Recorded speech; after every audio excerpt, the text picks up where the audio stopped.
안녕하십니까. 뉴스데스크 강원입니다.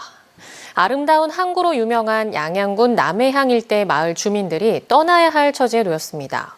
이곳은 수십 년 전부터 일부 주민들이 남해 땅에 집을 짓고 살아왔는데 지난해부터 땅 주인인 대기업 관계자가 토지를 반환하고 떠날 것을 통보했기 때문입니다.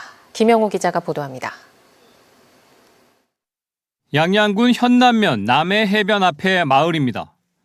일부 주택들은 이렇게 폐가처럼 방치되어 있는데 이 마을 120여 가구 가운데 20%는 남해 땅에 집을 짓고 살고 있습니다. 주민들은 어촌 마을이 형성될 당시부터 60-70년 넘게 이렇게 살았다고 말합니다. 가구별로 연간 5에서 10만 원의 토지 임대료를 내고 살았는데 지난해 토지주가 임대 계약 해지를 통보하기 시작했습니다. 다 이사 간대, 다 가라 간대. 한번 나간 사람도 있고 집 사러 다니는 사람들도 있고 이래. 갑작스레 집을 나가라는 통보에 주민들은 응하지 않았고 결국 토지 반환 소송이 진행됐습니다. 이 소송에서 10가구가 패소해 토지를 반환해야 했고 결국 이사 비용과 주택 가격을 받고 연말까지 이주해야 할 상황입니다. 나무 땅에 50년, 60년 살았으면은 그 땅에다가 달라면 줘야죠. 그래서 내가 죽을 때까지 살겠지. 이러다가 이렇게 딱 당긴 거야. 그런데 최근 다른 14가구에도 계약 해지가 통보되면서 주민들이 불안해하고 있습니다. 해당 주민들은 토지주 측이 이주를 준비할 충분한 시간을 주지 않고 있다고 주장합니다. 1차와 동일하게 시간적 여유를 좀 달라. 막상 나가려고 그러면 주거 공간 확보도 해야 되고 거기에 따른 요즘 이분들이 연로하시고 다 보시면 영세하신데 비용면이나 이런 것도 이렇게 확보를 하셔야 되는데. 토지주 법률 대리인은 기한을 정하지 않은 토지 임대차 계약은 언제든 해지를 할 수 있다며 사전 합의한 가구들처럼 소송 기일 전에 화해 권고에 응하면 퇴거 기간 연장을 고려해 볼 수 있다고 밝혔습니다. 양양군 의회는 양양군 차원의 대책 마련을 요구하는 건의문을 채택했습니다. 이주 준비에 필요한 최대한의 시일을 확보해주는 노력을 해주시기 바랍니다. 이분들이 양양군에서 이탈하지 않도록 대책을 세우는 노력에 해당 토지주와 관련된 땅을 임대해 살고 있는 주민들은 남해항 주변에만 100여 가구로 추산되는데 퇴거 조치가 확산되면 혼란이 커질 것으로 예상됩니다. MBC 뉴스 김영호입니다. 이어지는 고물가 흐름에 12.3 비상계엄 사태로 소비까지 얼어붙었습니다. 특히 값비싼 한우의 소비가 위축되면서 산지 솥값 하락세가 계속되고 있는데요. 30개월 이상의 저렴한 미국소 수입 압박까지 받으면서 한우업계의 시름이 깊어지고 있습니다. 황구선 기자입니다. 아버지 뒤를 이어 20년 넘게 횡성에서 한우를 키우는 최철희 씨. 기르는 소만 300마리, 지역에서 나름 대농으로 불리는 최 씨도 요즘 고민이 많습니다. 출하하는 한우 한 마리당 통상 1,000만 원은 받았는데 최근에는 900만 원대, 심하면 800만 원대까지 가격이 떨어지면서 소득을 내는 게 쉽지 않습니다. 반면 한우 한 마리 키우는 비용은 900만 원, 애써 길러놓고 손해를 보는 겁니다. 고물가의 사료값은 오르는데 12.3 비상계엄 직후 소비가 얼어붙은 게 결정적이었습니다. 고급육, 한우라는 이런 걸로다가 이제 저희가 가져가는데 지금 경기도 어렵다 보니까 이왕 먹으려면은 저렴하고 양 많은 걸로 찾게 되면은 한우 쪽의 소비 촉진이 더 덜 되지 않을까. 최근에는 트럼프 미국 대통령이 동맹국들을 상대로 무역 관세 압박을 하는 데다 미국 축산업계가 우리 정부의 30개월 이상 소고기 수입 제한을 철폐할 것을 요구하고 나섰습니다. 2008년 광우병 파동으로 수입이 묶였던 30개월 이상 소고기마저 관세 압박용 카드로 작용하면 정부가 과연 버틸 수 있을지 우려가 큽니다. 트럼프 대통령에 의한 관세에 대해서 그 부분에 대해서 이제 저희가 피부에 어떻게 와닿을지가 좀 제일 걱정이 되긴 합니다. 지금 경기도 너무 안 좋은 상황이기도 하고. 당장 내년 미국산을 시작으로 순차적으로 유럽산과 호주산 소고기 관세가 철폐됩니다. 지금도 한우보다 40%가량 저렴한 수입 소고기 가격 경쟁력이 더 세질 거란 전망에 한우의 고장 횡성에서도 사육 규모가 4년째 줄고 있습니다. 횡성군이 자체적으로 24억을 들여 농가 지원책을 펴고 있지만 흐름을 바꾸긴 쉽지 않습니다. 단기적으로는 행복축산자재를 통하여 경영 안정을 도모하고 장기적으로는 특별장려금 등 한우 개량 정책을 통하여 농가 소득이 보장되도록 전국 한우협회는 30개월 이상 소고기 수입을 막기 위해 어떤 투쟁이든 마다하지 않겠다고 밝혔는데 축산 농가들은 자발적 생존에만 내몰지 말고 수입에 의존하는 사료값 안정화와 동남아 시장 등 수출망 확대에 정부와 지자체가 적극적으로 나서라고 촉구하고 있습니다. MBC 뉴스 황구선입니다. MBC 강원 영동은 지역 문화 행사를 미리 살펴보는 강원인 문화인 시간을 마련했습니다. 봄 기운이 완연한 가운데 대형 전시와 공연이 한창인데요. 강릉 시립교향악단 공연, 강릉 시립미술관 소롤 재개관, 그리고 강릉 국제 아트 페스티벌 문화 행사를 홍한표 기자가 소개합니다. 강릉 대도읍 관아 마당 가득 다양한 자세와 표정의 강아지들이 관람객을 맞이합니다. 어느 할머니의 손에 거두어 자라 새로운 생명을 얻게 된 유기견들을 형상화했습니다. 모두 1,025마리의 강아지 조각상 가운데 이번 전시에서는 367마리가 소개돼 있습니다. 1000년 넘게 강릉을 지켜온 이명관 산문과 칠사당의 몸체를 두드려 깨우는 단채널 비디오도 상영되고 있습니다.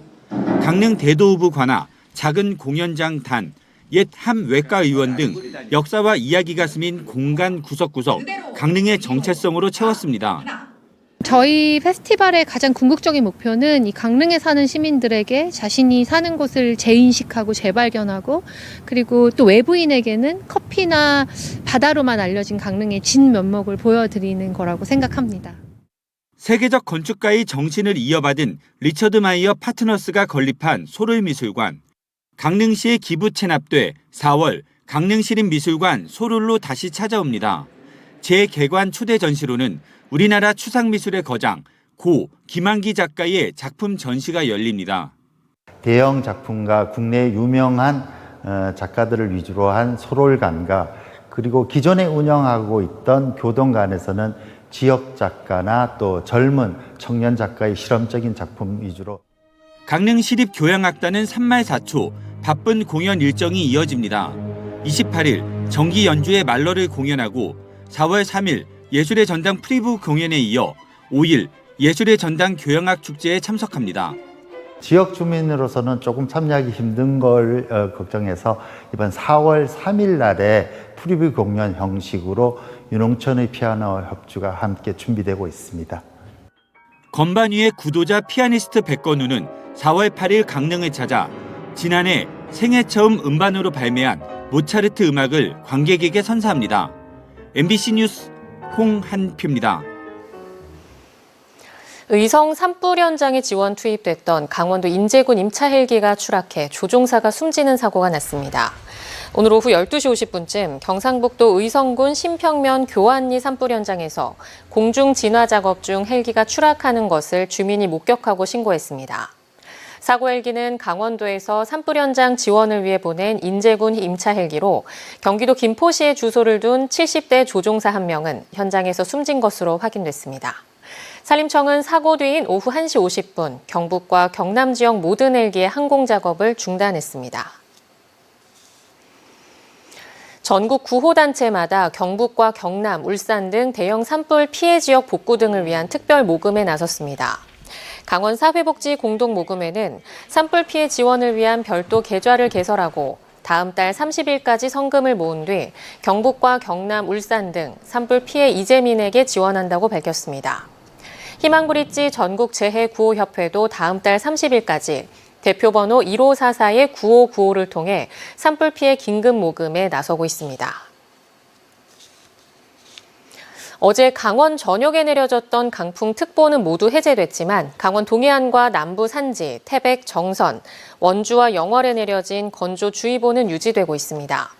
강원지방기상청은 중북부 동해안과 일부 남부 지역을 중심으로 실효습도가 35% 안팎에 머물며 화재 발생 가능성이 높은 50%를 크게 밑돌고 있다고 설명했습니다.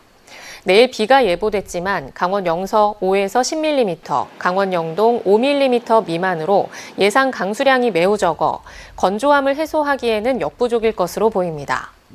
한편 어제까지 이틀간 영동 지역에도 기승을 부렸던 미세먼지 농도는 오늘 새벽부터 떨어지기 시작해 현재는 보통 수준을 나타내고 있습니다.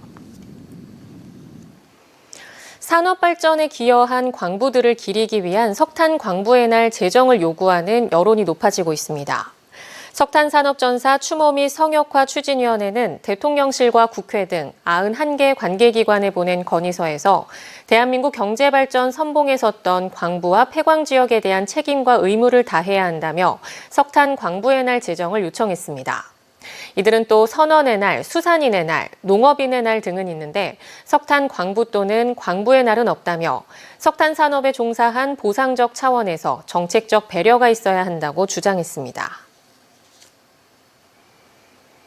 삼척시와 LH토지주택연구원이 수소 에너지로의 전환과 지역 경쟁력 향상에 서로 협력하기로 했습니다. 두 기관은 오늘 업무 협약을 맺고 수소에너지 전환과 탄소 중립을 위한 연구 개발 사업을 공동 추진하고 지역 균형 발전을 위한 연구 과제를 함께 수행하기로 했습니다.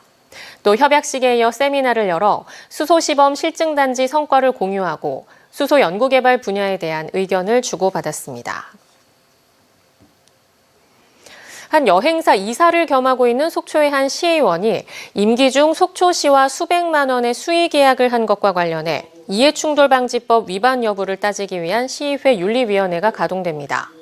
속초시의회는 오늘 본회의에서 이 같은 사실을 밝히며 지방자치법에 따라 변호사 등 민간위원 7명으로 구성된 윤리자문위원회를 거쳐 조만간 의원 6명으로 구성된 윤리특별위원회를 열 예정이라고 설명했습니다. 공공부문 청렴성과 공정성을 보장하기 위해 도입된 공직자 이해충돌방지법 중 제12조 수의계약 체결 제한은 수의계약이 공직자의 이해충돌로 인해 부적절하게 체결되는 것을 예방하기 위해 마련됐습니다. 강릉시가 고령화 시대 노인복지시설 확충에 속도를 내고 있습니다. 강릉시 내곡동에 143억 원을 투입해 지하 1층, 지상 4층 규모로 강릉 시립노인요양센터를 신축해 지난해 12월 준공했고 민간 위탁 운영 법인을 모집해 오는 9월쯤 정식 개원합니다. 노인 인구 밀집 지역인 남부권에도 강릉 남부 노인종합복지관 조성이 추진돼 지하 2층, 지상 4층 규모로 신축 중이며 올해 5월 준공 예정입니다. 정선군이 여름철 집중호우와 태풍 등에 대비한 사방사업을 추진합니다. 정선읍 용탄리 등 산사태 발생 위험지역 7곳은 17억 원을 투입해 장마철 이전 6월까지 사방댐을 신설합니다. 또 산사태 위험지역에 설치된 사방댐 50곳은 2천만 원을 들여 외관과 정밀 점검을 실시하고 임계면 도전이 일원은 실태조사를 벌여 산사태 취약지역을 지정고시할 방침입니다. 강원뉴스 마칩니다. 시청해주신 여러분 고맙습니다.